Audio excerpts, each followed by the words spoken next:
Our top story at 6, the state stalls on taking action against schools that are defying the law. Several Tulsa County districts have voted not to comply with House Bill 3393, a law that requires public schools to provide tuition so special needs students can attend private school.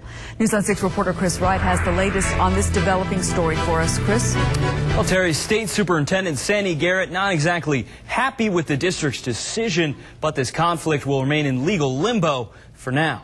Let the record reflect. The State Board of Education decided to bide its time responding to the district's defiance of House Bill 3393. Board members voted to talk with the Attorney General's office more before taking any action. The lawmaker who wrote the controversial bill says the whole conflict is unprecedented. There's no penalty in the legislation that was passed for school boards that would do this because nobody's done it before. 3393 requires schools to use public funding to send special needs students to private school.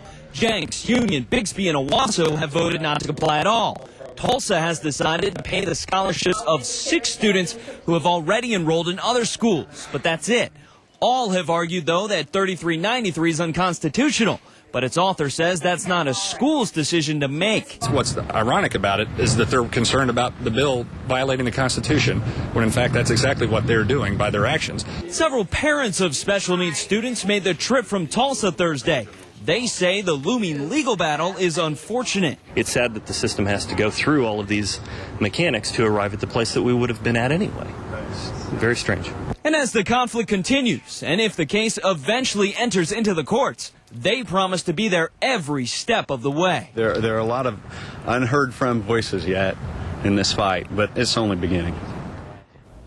Representative Nelson says of all the actions taken by our local district, TPS is actually the most flagrant violation of law. They felt they were making a compromise, but he says paying for 6 scholarships while refusing to honor any others is blatant discrimination. Chris Wright.